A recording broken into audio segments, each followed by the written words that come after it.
Kalau fikir yang berat pakai hijab.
Classic hummus. First job, glorious beetroot hummus. We're going to blend and puree the cooked chickpea and the beetroot. Now, the beetroot gives that pickly, delicious flavour to the hummus. Beetroot's in. Bang, itu sudah tu bang.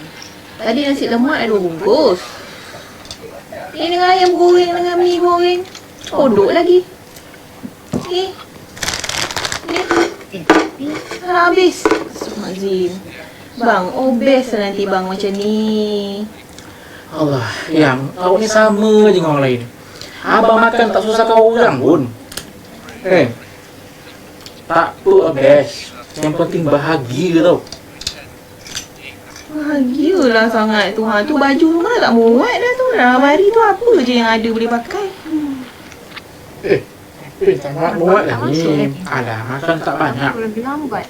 Sikit je ni. Lagipun membazir amalan syaitan. Ikutlah bang.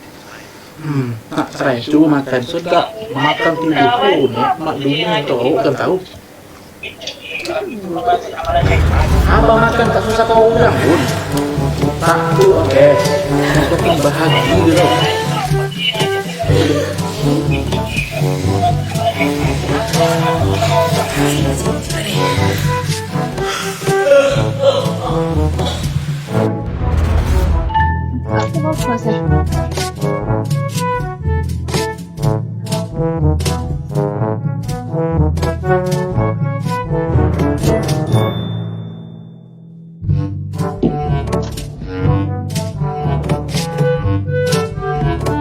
Abang makan tak susahkan orang pun. Tak apa best. Yang penting bahagia tau.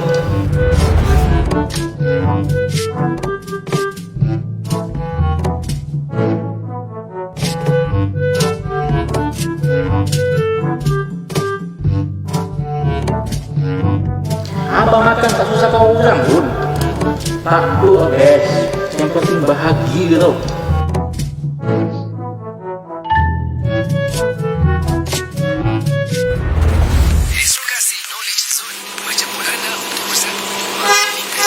Abang makan tak susahkan orang pun.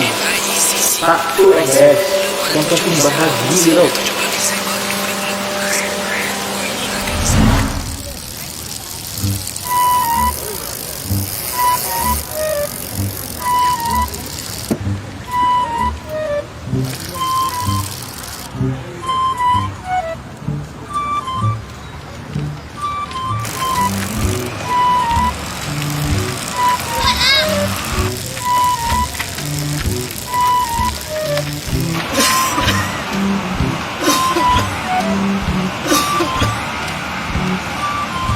Abang makan tak susahkan orang pun.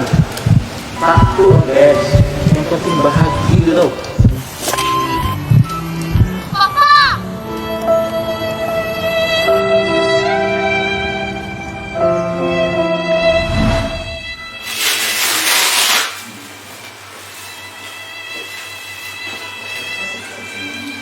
berehat sekejap dulu ya.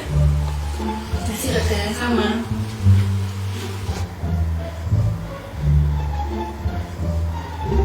Abang kat mana ni? Tadi abang pengsan. Itulah, ni baru lagi doktor cakap abang ada tekanan darah tinggi. Nasib baiklah ada orang bantu saya bawa abang ke sini. Ya Allah. Abang minta maaf. Abang tak sedar. Abang tak sedar menyusahkan sayang selama ni. Tak adalah, abang tu selalu suka sangat cakap tak apa kalau abang obes pun. Abang tak susah dengan orang lain. Yang penting abang bahagia. Sekarang tengok dah macam ni. Saya tak cakap lah abang susahkan saya. Cumanya Tahu sayang.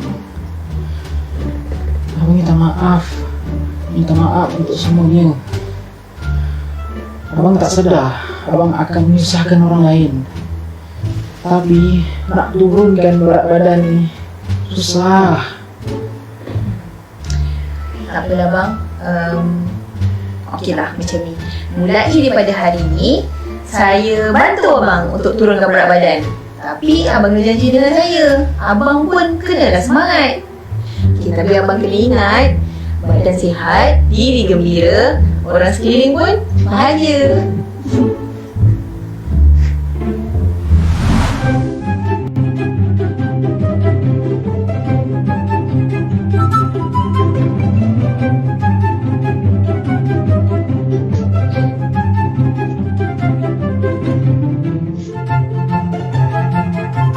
Mulai daripada sekarang, kurangkan gula, lebih sayur, lebih buah dan bersenam.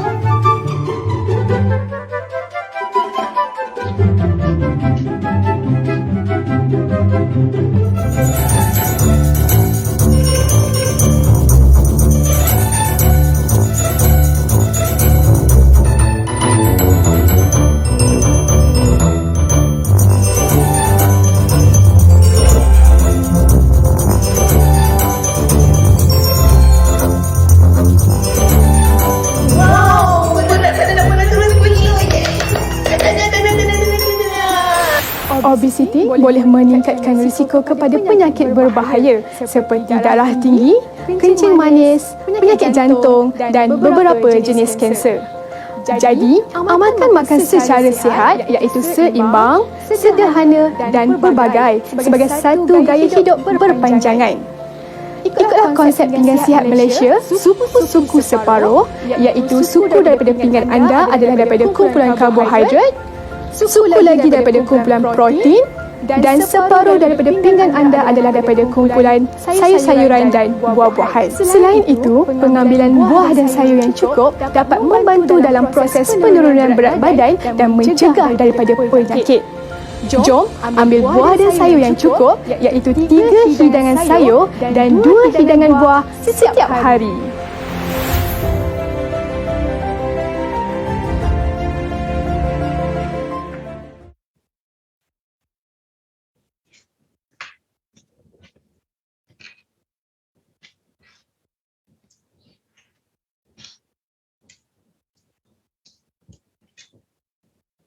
Okey, bersama lagi kami menerusi FB Live Nutritionist KKM. Assalamualaikum, selamat pagi.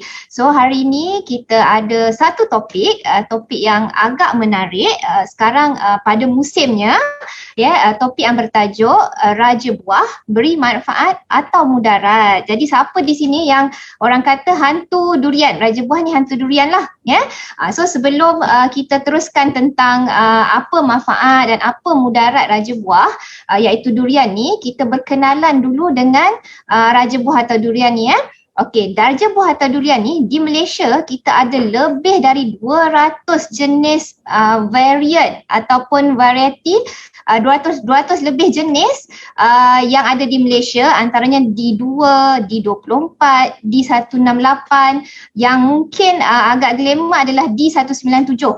So D197 ni adalah Musang King. Ataupun yang agak premium sikit, kita ada durian duri hitam atau dengan dia punya varian dia D200. Okey, dan yang terbaru, sebenarnya yang terbaru kita ada durian D214 ataupun kita panggil dulu kita ada Musang King, kita ada juga Musang Queen, kita panggil Teka, dan sekarang kita ada durian Tupai King D214. Dan durian Tupai King ni telah dimasukkan dalam senarai varieti kebangsaan pada awal tahun 2021 ni. Okey, so ini kita cerita tentang durian. Okey, so seterusnya kita pergi tentang apa itu manfaat durian, apa yang ada dalam durian. Okey, kita nak berkenalan dengan durian ya. So saya tunjukkan Okey, so rasanya semua boleh nampak. Ini adalah zat-zat atau nutrien yang ada pada buah durian. Okey, untuk satu sajian satu sajian durian sehari untuk buah kita kena makan 2 sajian. Okey, dalam satu sajian buah bersamaan dengan 3 ulas. Kalau durian kampung bersamaan dengan 3 ulas atau lebih kurang dalam gram 50 gram. Okey, 50 gram lebih kurang dalam satu pangsa lah kalau kita panggil durian dalam satu pangsa 3 ulas.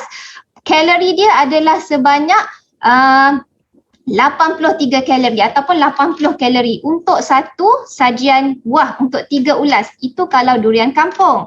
Kalau tuan-puan makan durian kita panggil durian premium seperti durian Musang King, durian duri hitam yang kita kata Blackthorn tadi, atau durian Tupai King, Teka, IOI dia bukan 3 ulas lah, dia kurang sedikit. Dia mungkin 1 atau 2 ulas dah bersamaan dengan satu sajian.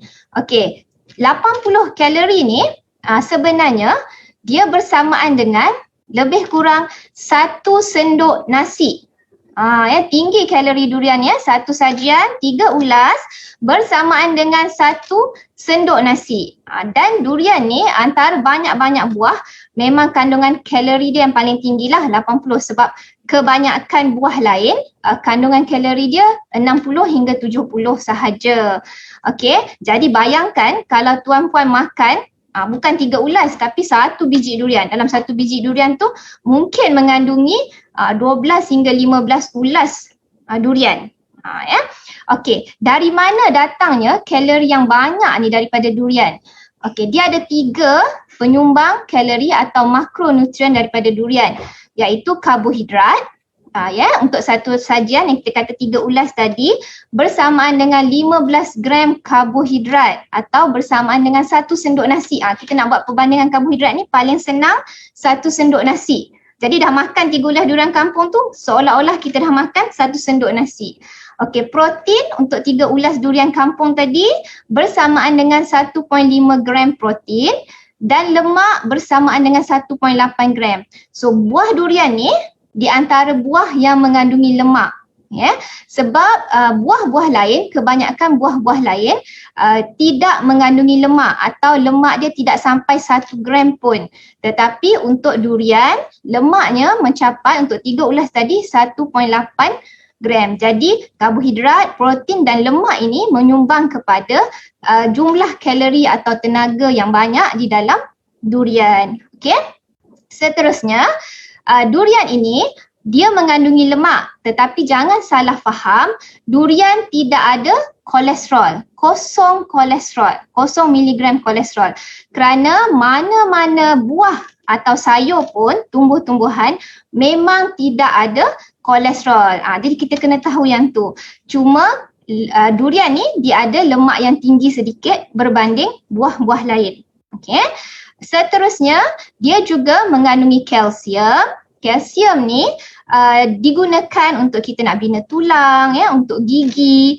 Seterusnya, ada juga vitamin, contohnya vitamin C, vitamin B kompleks dan vitamin A. Okey.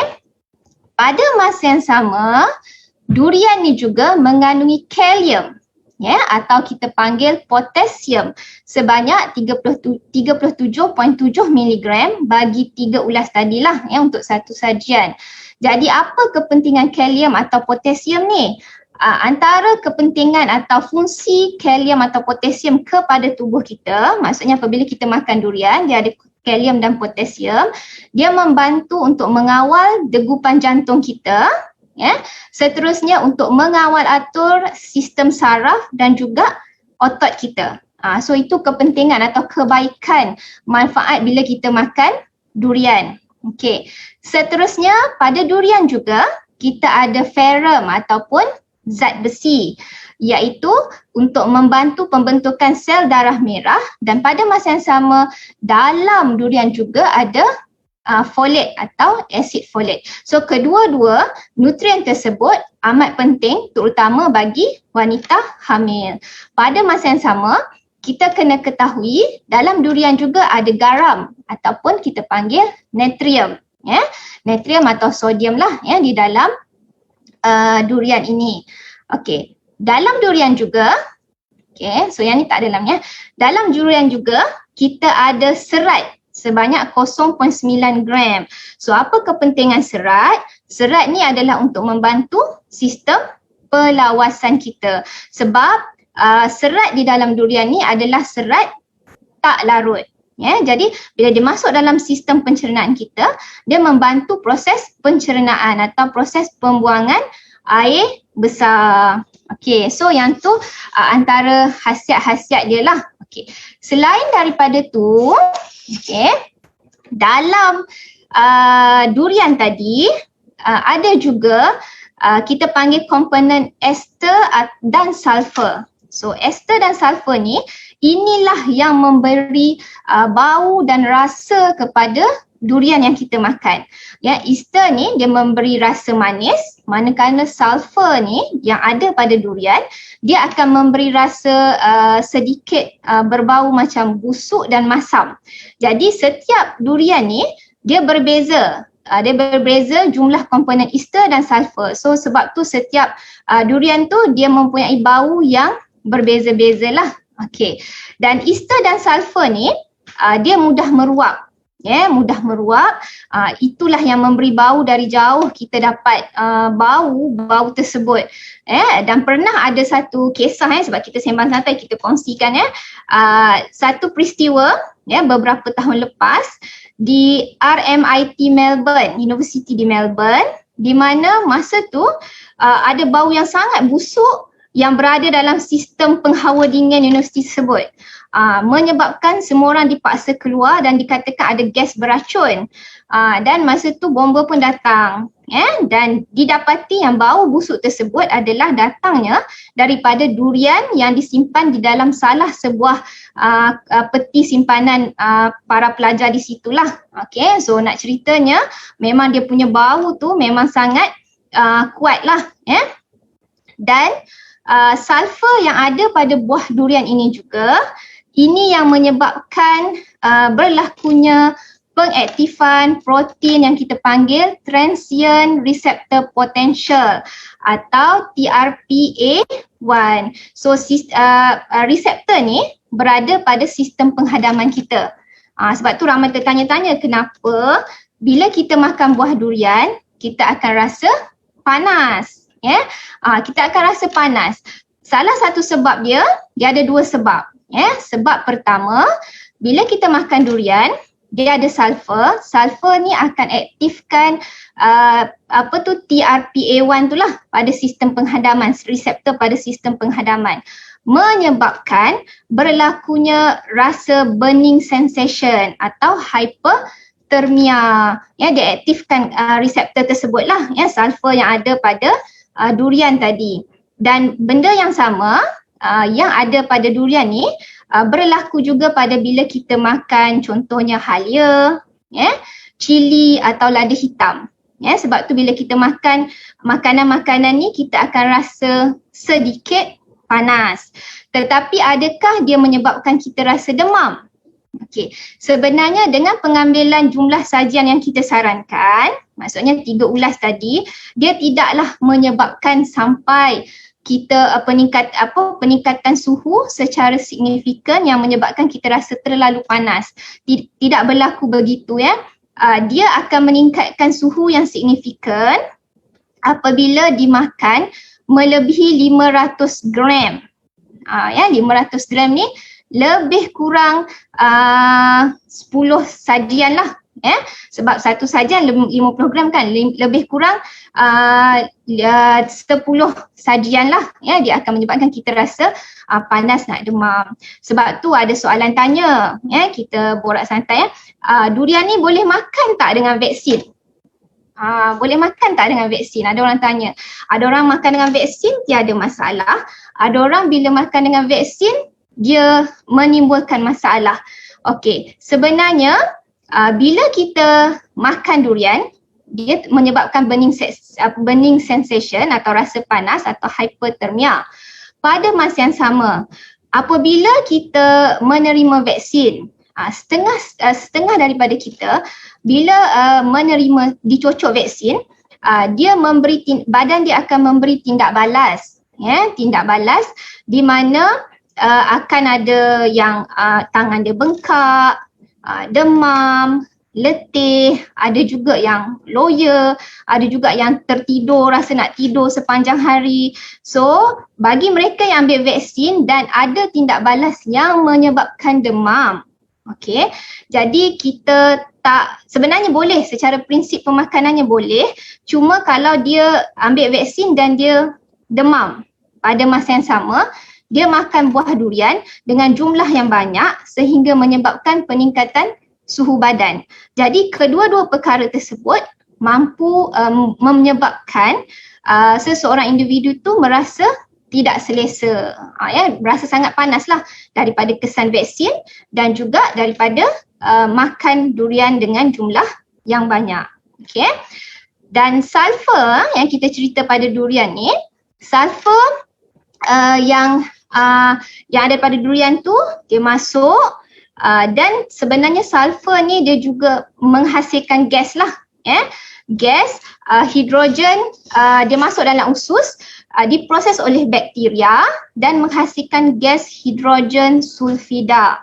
Okey, gas hidrogen sulfida ni dia meruap lah, dia meruap, menyebabkan bagi mereka yang tidak mempunyai sistem penghadaman yang bagus, maksudnya bakteria dalam sistem penghadaman dia tidak begitu cekap, tidak bagus, menyebabkan gas hidrogen sulfida tu terlalu tinggi, penghasilan dia terlalu tinggi, menyebabkan kita akan ada rasa seperti bloating, ataupun rasa kembung perut, rasa macam berangin lah perut, rasa berangin, kemudian kita rasa nak sendawa pula bau durian, sebab sulfur yang meruap, bau sulfur yang meruap tadi, kemudian akan rasa pedih ulu hati dan mungkin akan mengeluarkan kentut.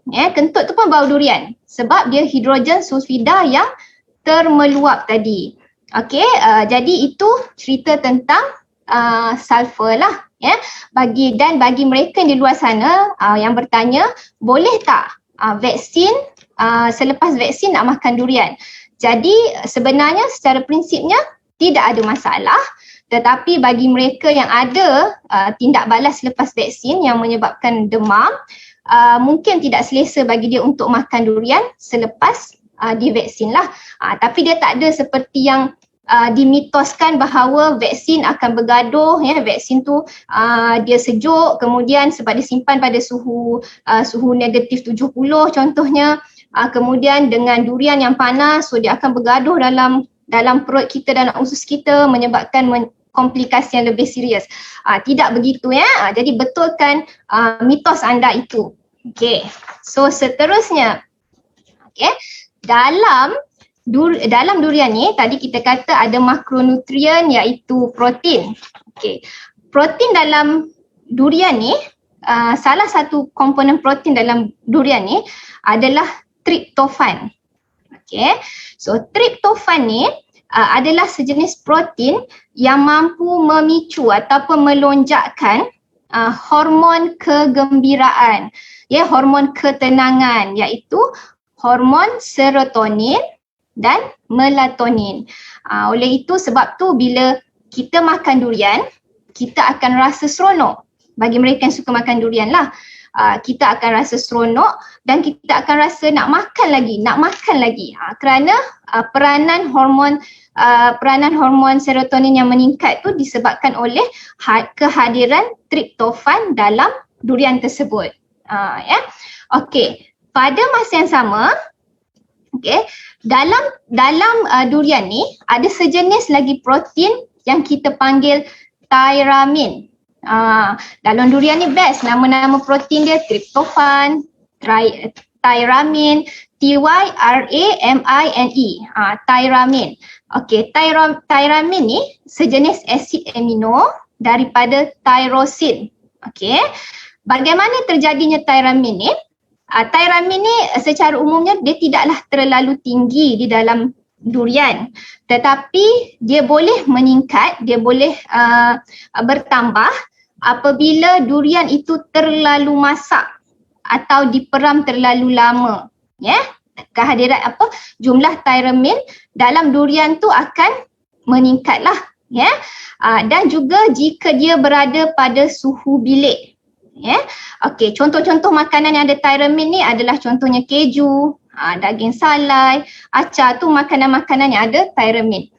Okey, tyramine ni pada asalnya bagi setengah-setengah orang dia disebabkan tyramine ni dia hormon dalam asid amino tyrosin. Dia pada masa sama ada asid amino tryptophan tadi, protein tryptophan tu, bagi setengah orang badan dia mampu untuk menghadam kedua-duanya. Okey, tetapi ada setengah orang badan dia tidak cukup monoamin oksidase. Dia tak cukup, badan dia tak cukup bahan tu, menyebabkan badan seseorang tu tak mampu nak proses protein tyramine tadi. Okey, apa jadi bila badan tak cukup tak cukup monoamin oksidase ni untuk proses tyramine ni?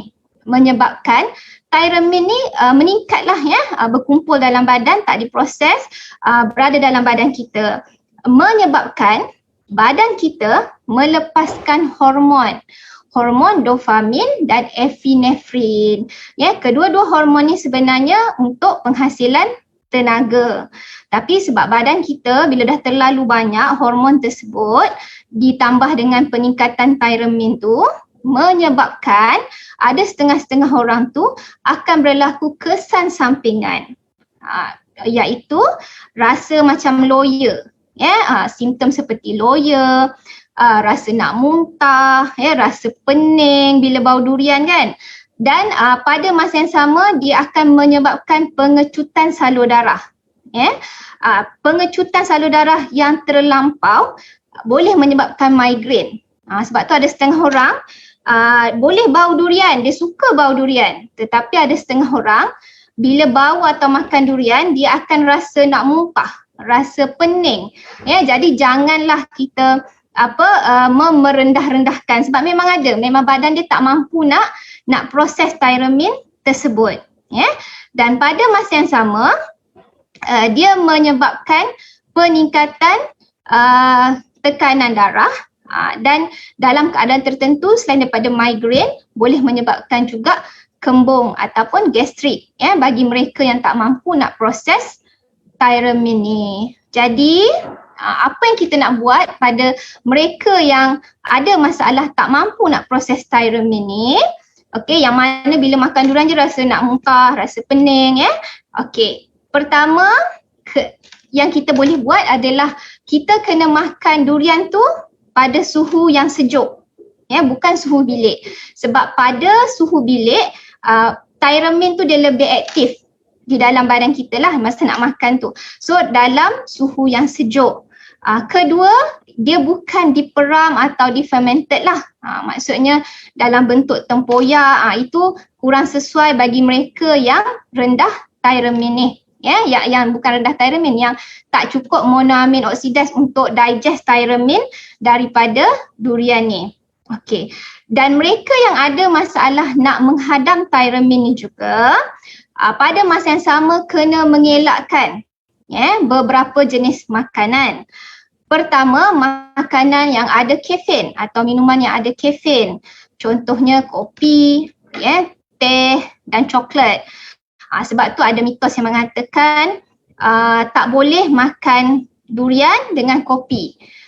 Secara prinsipnya boleh, tetapi bagi mereka yang ada masalah nak menghadam tyramine ni, tak boleh. Maksudnya kalau dia tak minum dengan kopi sekalipun, memang badan dia memang akan, bila makan durian tu dia akan rasa loya, rasa nak muntah ya. Bila dia tambah pula makan dengan kafein ni atau minum dengan kafein ni, menyebabkan lagi teruk gejala peningkatan tyramine dalam badan tersebut. Okey. Yang kedua, tidak boleh mereka yang ada masalah nak menghadam tyramine ini tidak boleh minum bersama alkohol. Ya, kerana dalam alkohol ni kita tahu adalah minuman yang diperam juga. Ya, yang diperam. Jadi dalam alkohol sendiri mengandungi tyramine. Jadi tyramine dari durian tambah tyramine dari alkohol, so dia akan menyebabkan peningkatan yang banyak di dalam tubuh kita. So itu juga menjawab mitos yang mengatakan boleh tak nak makan durian bersama alkohol. Okey, dan yang akhir sekali, mereka yang ada masalah nak menghadam tyramine ni perlu mengelakkan masa makan tu, durian tu mengelakkan dari makan makanan laut, seafood yang bercengkerang. Contohnya adalah ketam, udang. So that's why timbulnya mitos yang mengatakan tak boleh makan durian bersama ketam. Mungkin mitos tu timbul, ada individu yang telah makan durian dan individu tu tidak ada monoamin oksidase ni, jadi menyebabkan pada masa yang sama dia makan juga ketam, menyebabkan durian ada tyramine, ketam ada histamin, yang mana histamin ni memberi kesan yang sama juga dan dia alergik pada histamin, menyebabkan kedua-dua tu individu tersebut menjadi migrain yang teruk, kembung, peningkatan BP dan sebagainya. Mungkin daripada situ ditimbulkan mitos mengatakan jangan makan durian bersama ketam, nanti jadi pening, migrain, rasa nak muntah, BP naik dan sebagainya. Okey, so itu tentang tyramine lah. Okey. Seterusnya di dalam durian ini juga ada yang saya dah tunjukkan tadi, kita ada kalium. Kalium atau potasium. Okey, durian mengandungi potasium yang paling tinggi berbanding buah-buah lain jika dibandingkan bagi setiap 100 gram. Setiap 100 gram durian, okey, 100 gram ni banyak mana? 100 gram ni lebih kurang 5 ulas. Lebih kurang 5 ulas kalau durian kampung, 5 hingga 6 ulas. Kalau durian-durian yang premium seperti durian IOI, Musang King, D24, durian-durian yang begitu, durian kunyit, udang merah dan sebagainya, 2 hingga 3 ulas tu dah bersamaan dengan 100 gram. Okey, ataupun 2 sajian buah durian. So, untuk durian yang kita kata 2 sajian tadi, 5 ulas untuk durian kampung, 2 hingga 3 ulas untuk durian premium tadi, kandungan kalium atau potasium dia bersamaan dengan 400 gram. Okey, paling tinggi. Yang kedua adalah pisang. Pisang yang digembar-gemburkan tinggi potasium sebenarnya tidak setinggi durian. Pisang hanya mempunyai 350 mg bagi setiap 100 gram buah pisang lah, sebagai perbandingan. Dan yang ketiga adalah nangka. Nangka. Jadi durian ni jumlah kalium dia sangat tinggi lah, sangat tinggi, 400 gram. Sebab bila kita nak kategorikan buah tu, adakah dia tinggi potasium atau tidak, apabila buah mempunyai jumlah potasium melebihi 100 mg bagi setiap 100 gram, maka buah tersebut adalah buah kategori tinggi potasium. Okay, so bila durian ni dia tinggi potasium, bagi orang biasa atau individu yang tidak ada masalah kesihatan, dia tidak ada masalah sebab bila kita makan dalam jumlah yang sepatutnya, maksudnya dalam sehari kita makan 2 sajian dalam 5 ulas, 6 ulas sahaja, satu kali makan tu lebih kurang 3 ulas. Badan kita, kalium ni, potasium ni dia akan masuk dalam badan kita dan dia akan pergi kepada buah pinggang. Buah pinggang akan proses, akan tapis untuk singkirkan kalium atau potasium tersebut. Tetapi bagi mereka yang ada masalah buah pinggang, ada masalah buah pinggang, badan dia tak dapat, buah pinggang individu tersebut tidak dapat nak proses potasium atau kalium tersebut. Menyebabkan potasium atau kalium tersebut tidak dapat disingkirkan oleh tubuh individu tersebut. Bila tak dapat disingkirkan, kalium ini akan berkumpul di dalam darah. Berkumpul dalam darah menyebabkan keadaan kita panggil hyperkalemia. Hyperkalemia ni antara tanda-tanda dia bila kita lepas makan durian, bagi mereka yang ada masalah buah pinggang ni, dia akan rasa letih dan lemah otot, rasa kebas dan bila keadaan tu makin teruk, bagi yang pesakit buah pinggang ni, selepas makan durian dia akan rasa palpitasi, maksudnya sukar bernafas dan gangguan pada degup jantung, maksudnya degup jantung dia laju dan juga tidak mengikut irama yang sepatutnya lah, tidak mengikut degupan jantung yang sepatutnya. Dan dalam keadaan yang teruk, sebab dah terlalu tinggi kalium ni di dalam darah ni, boleh menyebabkan jantung berhenti. Bila jantung berhenti, itu maksudnya adalah maut. Jadi that's why mereka yang makan buah durian ni, yang kalau ada masalah buah pinggang, boleh menyebabkan kematian. Mudarat dia memang boleh menyebabkan maut. Sebab tu kita kena, bagi mereka yang ada masalah penyakit buah pinggang, sakit buah pinggang, kalau nak makan kita kena tengok dulu kita punya kalium dalam darah tu berapa. Selalunya bila mereka yang ada sakit buah pinggang ni, dia akan sentiasa buat pemeriksaan rutin di hospital atau klinik kan. So yang normal selalunya 3.5 hingga 5.0 milimol per liter darah lah. Tetapi kalau bacaan kalium dalam darah tu melebihi 6 milimol per liter, so masa tu harapnya janganlah makan durian. Dan pesakit buah pinggang ni kita ada banyak tahap. Selalunya tahap 1, 2 dan 3 tu tidak ada masalah. Tetapi kalau tahap 4 dan 5 ni yang memerlukan proses dialisis, kita tidak sarankan untuk makan buah durian ni lah. Sebab dengan tak makan buah durian pun, buah pinggang dia tak dapat nak berfungsi dengan sempurna, kena buat proses dialisis. Apatah lagi bila makan buah durian, di mana buah durian ni tinggi kalium, jadi dah memberi beban kepada buah pinggang tersebut. Okay, so saya rasa itu sedikit penerangan dari saya berkenaan durian, dia punya khasiat dia, dan mungkin saya dah tunjukkan sikit, saya dah uraikan sikit mitos-mitos yang diwar-warkan, yang dihebah-hebahkan di dalam masyarakat. Mitos tu bukannya tak betul, tetapi bukan 100% betul. Maksudnya tidak adalah contohnya tadi makan durian tak boleh makan dengan tetap. Tidak. Dia hanya terjadi kepada individu-individu tertentu dan jika dimakan dalam jumlah yang banyak. Tapi kalau diambil mengikut saranan yang kita sarankan, sebenarnya tidak ada masalah.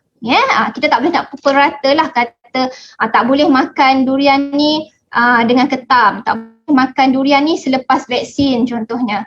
Okay, so saya buka untuk soalan sebab kita tak lama pun. So mungkin sekejap saya tengok soalan. Saya tengok soalan. Okey. Yang mana lebih baik, durian Musang King yang manis atau durian kampung? Okey, sebelum saya jawab soalan, saya mengalu-alukan ya semua yang hadir, yang bersama dengan kita walaupun secara maya ya di FB Live Nutritionist KKM dengan topik pada hari ini, Raja Buah beri manfaat atau mudarat. So tadi saya dah terangkan apa kebaikan-kebaikan atau khasiat atau nutrien yang ada pada buah durian ni. Pada masa yang sama kita cerita juga apa yang terjadi jika kita makan durian pada setengah-setengah orang yang tak dapat nak menghadam beberapa jenis nutrien dalam durian tersebut. Okey, so sekarang kita pergi kepada soalan daripada penonton. Okey, yang mana lebih baik?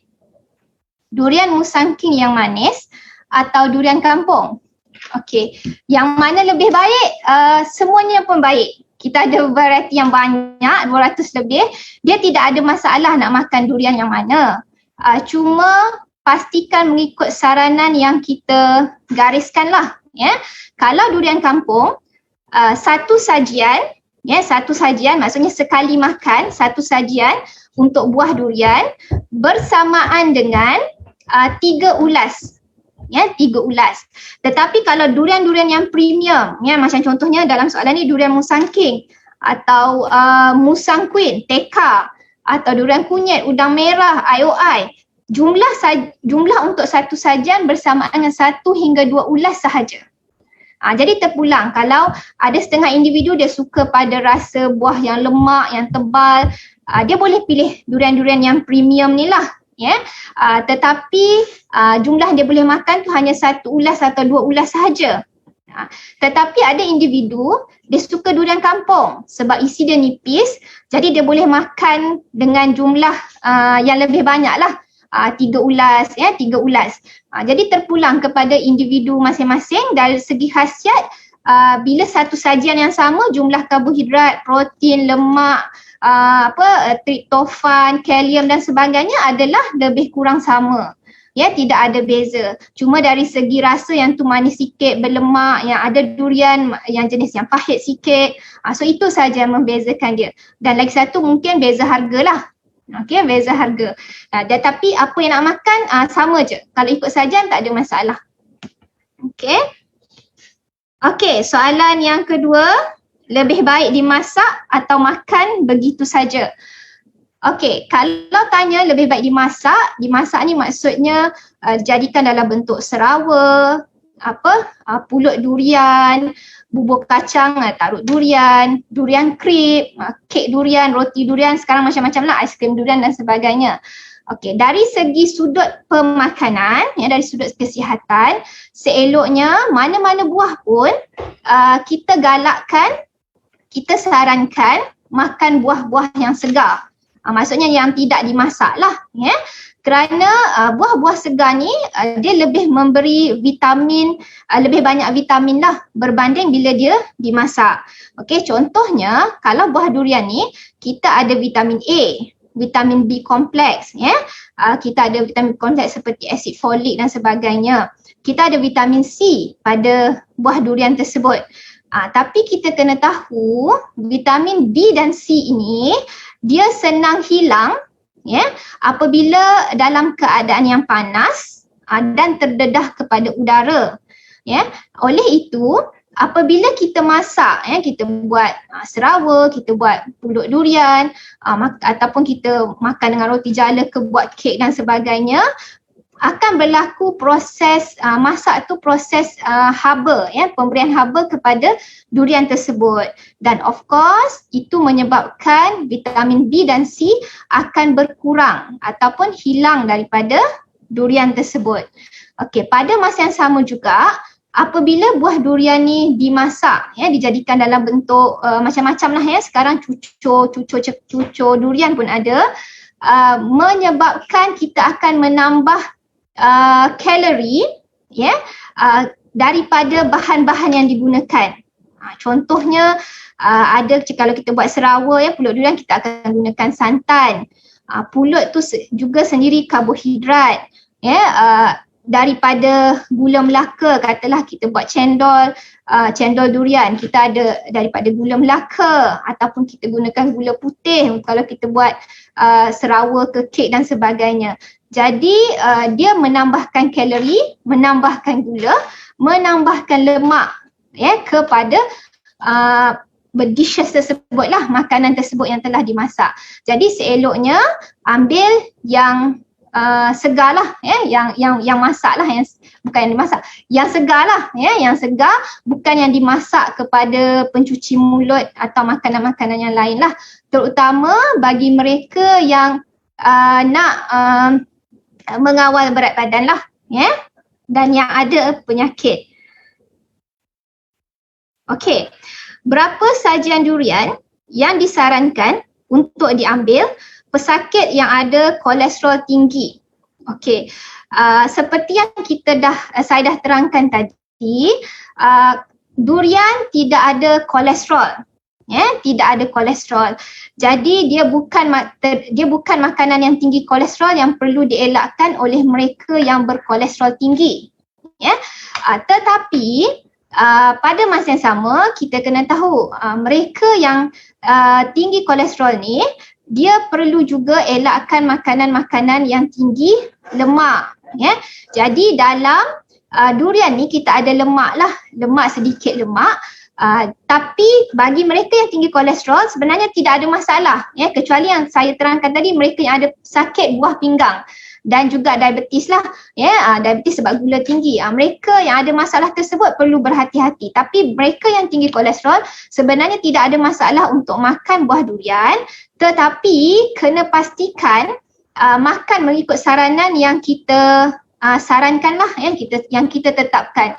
Kalau terlalu berlebihan akan menyebabkan pertambahan berat badan, boleh membawa kepada masalah lemak berlebihan dalam badan, sebab bila gula, karbohidrat, walaupun dia tak ada kolesterol, karbohidrat yang berlebihan di dalam tubuh badan kita, jika tidak digunakan, dia akan ditukar kepada lemak juga dalam badan. So ada risiko bila kita obes atau lebih berat badan untuk kita menghadapi masalah tinggi kolesterol jugalah. So kena berhati-hati. Okay, kalau makan durian, will it help us improving our satiety? Ya, sebab dia ada yang kita kata tryptophan tadi. Tryptophan untuk memberi kita ketenangan dan kita rasa rasa happy dan rasa nak makan lagi. So dia boleh dia bukanlah kata merawat kita punya satiety, tapi dia boleh membantulah membantu untuk improve kita punya satiety. Okay, is it a mitos yang minum air guna kulit durian dapat turunkan temperature badan? Okey, setakat ni tak ada lagi kajian, mana-mana kajian yang menyatakan bila minum air dalam pangsa durian, dalam kulit durian tu mampu menurunkan suhu badan. Apa yang boleh disarankan adalah bila kita makan durian, sebab durian ni ada sulfur. So sulfur ni yang kita tahu tadi, dia meningkatkan reseptor TRPA1 dalam kita punya sistem penghadaman. Sama yang berlaku kalau kita makan cili, makan lada hitam terlalu banyak, badan kita akan meningkat sedikit suhu dia. Tetapi cara nak kurangkan suhu dalam badan tu adalah minum air yang banyak.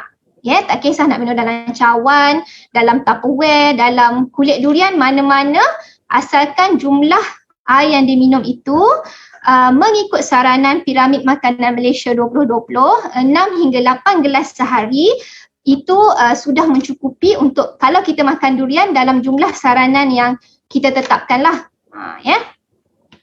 Okey, seterusnya. Jadi tidak ada masalah nak makan, tapi kalau nak makan dalam kulit durian pun tak ada masalah. Kadang-kadang benda tu adalah psikologi, sebab parents kata, saya pun dulu kecil-kecil memang parents paksa minum dalam pangsa durian. So minum je lah. Ada orang dia suka sebab memang akan ada air tu pun dah ada rasa durian lagi. So tidak ada masalah nak minum, tapi dia tak ada kajian yang signifikan kata minum air dalam pangsa durian menyebabkan kita turunkan suhu badan. Dia asalkan minum je air. Dalam gelas pun tak ada masalah. Ya. Okey. Okey. Kalau umur 40-an boleh makan durian banyak lagi ke? Sebab suami kalau makan durian ni 4 biji pun habis sekali hadap. Pulut durian lagi 2 pinggan. Okey, dia sebenarnya tak kisah umur 20-an, bagi dewasa lah umur 18 tahun ke atas, umur 20-an, 30-an, 40-an, 50-an boleh makan durian jika bukan penghidap buah pinggang yang kronik, maksudnya buah pinggang tahap 4 dan 5 yang perlu dialisis, atau mereka yang menghadapi masalah diabetes yang tak terkawal. Okey, kalau terkawal tidak ada masalah. Jadi umur 40-an pun boleh makan, tetapi mengikut saranan kita. Berapa kali saya ulangkan saranan tu, maksudnya lepas ni kalau nak makan boleh makan, tapi untuk durian kampung 3 ulas je sekali makan. Durian yang mahal-mahal sikit ni, yang premium sikit, yang isi tebal dia besar, biji dia pun kecil. So yang tu 1 hingga 2 ulas saja. Ya, bergantung kepada saiz durian tu lah. Ya, bukan 2 biji. Ya. Ada recommendation tak berapa ulas durian pesakit buah pinggang boleh makan. So yang ni saya rasa tadi kita dah sentuh lah. Cuma saya ulang balik, mereka yang sakit buah pinggang tahap 4 dan 5 kita tidak sarankan lah atau tidak galakkan, sebab mereka pun dah buat dialisis kan, maksudnya dengan tak makan durian pun badan tak mampu nak hadam, buah pinggang tak mampu nak berfungsi dengan sempurna. Jadi kalium atau potasium yang ada pada buah durian ni dia perlu dihadam atau diproses di buah pinggang. Jadi mereka yang dah tahap 4 dan 5 ni tidak disarankanlah untuk makan sebab boleh memberi beban kepada buah pinggang, dan buah pinggang tak mampu nak hadam kalium dalam durian tu, menyebabkan kalium tu banyak dalam darah, yang terkumpul dalam darah, tak boleh nak dihadam di buah pinggang, menyebabkan rasa yang kita rasa letih, rasa sakit otot, kebas dan sebagainya. Tapi pada tahap yang teruk boleh menyebabkan degup jantung yang tidak normal, sesak nafas dan boleh membawa maut. Ya, itu untuk buah pinggang tahap 4 dan 5. Tapi mereka yang buah pinggang tahap 1 dan 2 dan untuk tahap 3 jugalah, sebenarnya tidak ada masalah untuk makan durian. Tetapi dengan syarat mengikut jumlah saranan yang kita sarankan lah. Tidak berlebihan. Bila kita kata boleh tu bukan bermaksud boleh makan 1 biji. Sebab badan mereka yang ada masalah buah pinggang ni, tahap 1 contohnya, hanya 90% sahaja buah pinggang dia mampu berfungsi. Dia tak mampu nak berfungsi sepenuhnya. Jadi jika makan durian dengan begitu banyak, jadi jumlah potasium terlalu banyak, dia akan memberi beban kepada buah pinggang pesakit tersebut. Okey.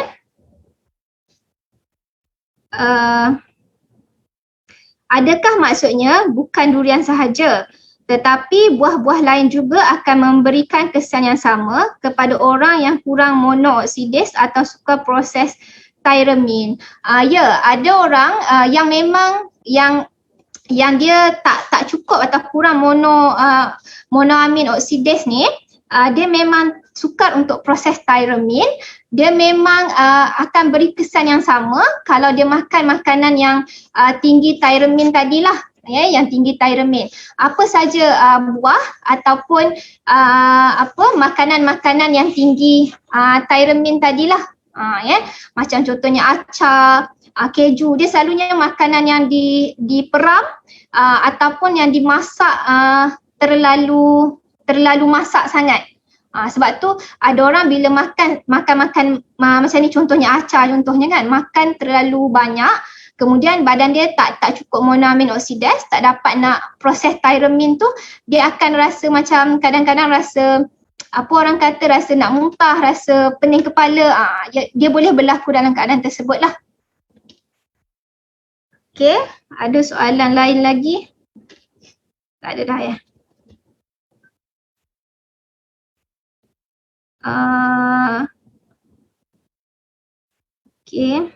Okey. Boleh ke boleh ke kalau makan durian tak boleh makan ubat? Perlu tunggu beberapa lama jarak antara masa makan ubat dan durian. Okey. Kalau ikut secara prinsipnya, tidak ada masalah untuk makan durian bersama ubat. Tapi ada setengah-setengah ubat yang tidak sesuai dimakan bersama durian. Contohnya ubat antihistamin dia tak sesuai nak makan dengan durian lah. Tapi basically apa-apa ubat tidak ada masalah untuk makan dengan bersama durian. Tetapi ada macam contohnya ubat kalau orang tu demam kan contohnya, dia makan ubat paracetamol. Paracetamol. Mengikut kajian daripada USM, beberapa tahun lepas, bila makan paracetamol tu, tujuan paracetamol diberi kepada mereka yang demam adalah untuk menurunkan suhu. Jadi apabila dia makan durian bersama paracetamol tersebut, menyebabkan sepatutnya paracetamol tu dapat turunkan suhu badan, tetapi sebab dia makan durian dia makan durian dengan begitu banyak, jadi paracetamol tu sebenarnya dah turunkan kita punya suhu, tapi dia naik balik disebabkan oleh suhu badan tu naik balik disebabkan oleh durian tu tadi. Jadi dia punya kesan ubat macam paracetamol tu, yang ubat demam tu tak dapat nak dilihat lah sebab dia dah diganggu oleh durian tadi. Tapi secara umumnya sebenarnya tidak ada masalah untuk makan durian bersama ubat. Kecuali dalam kes-kes tertentu mungkin perlu mendapatkan nasihat yang lebih lanjut daripada pegawai perubatan atau pegawai farmasi lah yang memberi ubat tuan-puan. Contohnya macam pesakit diabetes, perlu ambil ubat untuk diabetes kan, ataupun nak cucuk insulin dan sebagainya. So dari situ mungkin doktor, pegawai farmasi dan juga pegawai dietetik dia akan kirakan berapa jarak masa untuk makan durian selepas cucuk insulin contohnya, dan berapa jumlah durian yang boleh dimakan atau mungkin tak boleh langsung. So perkara-perkara tersebut yang berkaitan ubat ni kita perlu dapat maklumat lanjut, preskripsi lanjut daripada pakar-pakar kesihatan lah yang merawat tuan-puan. Okay. Okey. Lepas makan durian jadi angin tak boleh keluar dari badan. Lepas minum air sejuk baru angin keluar dari badan. Kenapa ya? Okey. Saya pun tak faham soalan ni sebenarnya. Lepas makan durian jadi angin tak boleh keluar dari badan. Lepas minum air sejuk baru angin keluar dari badan. Okey. So dia macam ni. Sebenarnya durian tu tidak berangin. Yes. Kita kena faham dalam istilah kesihatan, istilah perubatan, istilah pemakanan, tiada makanan yang berangin, panas, sejuk, tak ada. Dia cuma makanan tu ada bahan tertentu dalam makanan yang menyebabkan bila kita makan, ada setengah orang tak mampu nak proses makanan tersebut, menyebabkan berangin. Okay? Contoh yang kita bagi adalah tyramine tadilah. Tyramine tadi, di mana bila kita makan, badan tak mampu nak proses, menyebabkan kita menyebabkan gastrik atau ada rasa kembung. Pada masa yang sama, kandungan sulfur, sulfur yang beri rasa panas pada durian tersebut, kandungan sulfur pada durian tersebut, dia akan termeluap di dalam usus, menyebabkan dan dihadam oleh bakteria yang ada dalam usus, menyebabkan penghasilan gas hidrogen sulfida. Hidrogen sulfida ni yang akan menyebabkan kita rasa dia gas kan. So for sure kita akan rasa macam ada angin lah di perut kita. Tetapi dia bukan sebab durian tu berangin. Tidak, bukan sebab durian tu panas, dia ada angin. No. Tu salah. So yang sebenarnya sebab dia menghasilkan gas hidrogen sulfida daripada sulfur yang ada pada durian tersebut. So hidrogen sulfida ni yang akan menyebabkan kita rasa berangin dan menyebabkan kita sendawa. Bila kita sendawa pun dia keluar bau durian tu sebab sulfur tu dia termeluap. Dan kita kentut pun, orang yang tak mampu nak hadam ni pun dia akan kerap kentut lah lepas makan durian ni. So kentut dia tu pun akan bau durian. Akan bau durian dan rasa bloating dan akan rasa pedih ulu hati. Jadi dalam kes ni maksudnya mereka yang tidak mampu nak hadam sulfur dalam usus ni, dalam perut ni, salah satu cara untuk kita kurangkan kesan sampingan daripada hidrogen sulfida ni adalah makan buah durian bersama susu. Makan buah durian bersama susu. Kerana susu ni dia ada casein. Protein kita panggil casein. C-A-S-E-I-N. Casein. Dalam mana-mana susu dia ada casein atau whey lah. Whey protein atau casein protein. Tetapi dalam susu segar, maksudnya minum dengan susu segar susu segar yang dalam botol ke, dalam kotak ke, tak ada masalah. Okay, so casein ni dia dapat mengurangkan sedikit tindak balas hidrogen sulfida ni. Jadi bila mereka yang tak boleh nak hadam sulfur dengan baik dalam perut ni, dalam usus ni, bila dia makan durian bersama susu, minum susu, susu ni akan membantu untuk mengurangkan tindak balas gas hidrogen sulfida ni.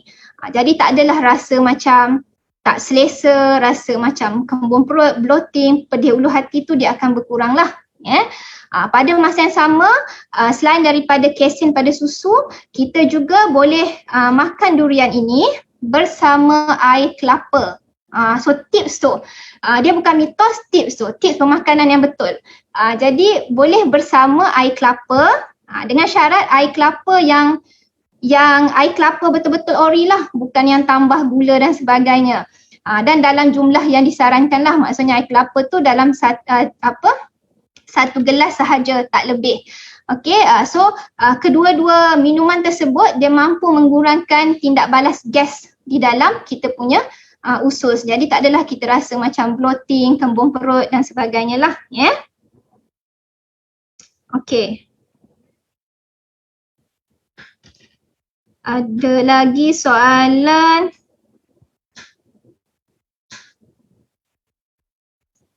Okey. Which one has higher calorie, tempoyak atau durian biasa? Pembuatan tempoyak ni dia ada tambahan-tambahan lain kan, dia bukan tempoyak, dia bukan durian itself lah. So tetapi kalau diambil dalam jumlah yang dia sebenarnya macam ni, satu sajian dia punya perbandingan maksudnya kalau nak makan durian 3 ulas durian kampung, kalau nak makan tempoyak dia lebih kurang 1 hingga 2 sudu makan sajalah. Jadi dalam jumlah yang tersebut dia maksudnya kalori dia adalah lebih kurang sama. But for sure tempoyak akan ada lebih sedikit sebab dia ada campuran bahan-bahan lain pada tempoyak tersebut lah.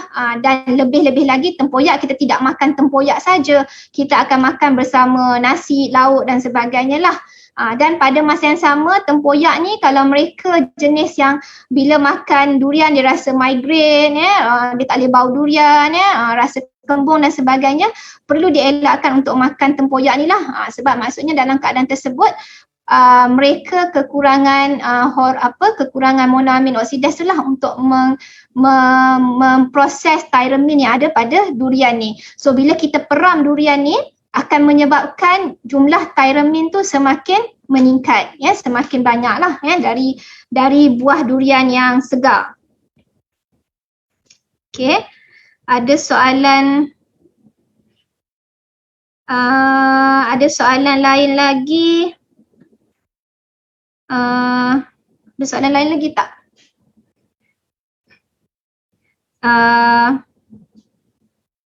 Okay, so saya rasa yang ni ada lagi ke?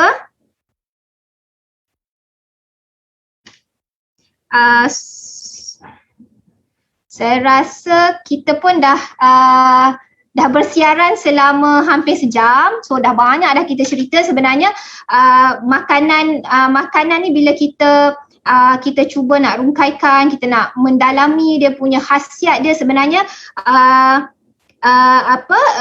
kita akan dapat pelbagai ilmu barulah, pelbagai baru macam mana dia terjadi, apa tindak balas dalam badan dan sebagainya. Jadi saya rasa kita dah sampai masa dia beri laluan kepada kaum lelaki untuk sembahyang Jumaat, bersiap-siap nak sembahyang Jumaat sempena hari Jumaat ni dah boleh negeri-negeri yang dah boleh sembahyang solat Jumaat. Okey, jadi mana-mana soalan lagi yang ada selepas ni kita akan jawab secara bertulis lah menerusi Facebook Nutritionist KKM. Kita akan jawab, jangan bimbang, kita akan jawab walaupun bukan secara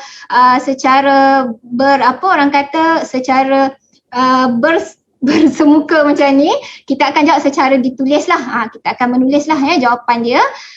Jadi secara kesimpulan dia, untuk tajuk kita pada hari ini, Raja Buah, beri manfaat atau mudarat. Secara prinsipnya, secara umumnya, subhanallah, memang orang kata buah ni memang Allah jadikan, memang Tuhan dah jadikan beri banyak khasiat kepada manusia lah, kepada manusia jika diambil dalam jumlah yang sepatutnya, dalam jumlah yang disarankan. Jadi pastikan untuk memberi manfaat kepada tubuh kita, ambil jumlah durian dalam kuantiti yang sepatutnya, dan bagi mereka yang supaya tidak menimbulkan mudarat, dan bagi mereka yang ada masalah-masalah atau penyakit-penyakit tertentu, perlu mengawal kuantiti, lebih berhati-hatilah dan mengawal kuantiti pengambilan. Jadi sampai di sini saja, saya Nutritionist Liana mengundur diri. Jumpa lagi menerusi FB Live Nutritionist KKM pada sesi lain bersama nutritionist lain dan tajuk lain yang lebih menarik. Jumpa lagi.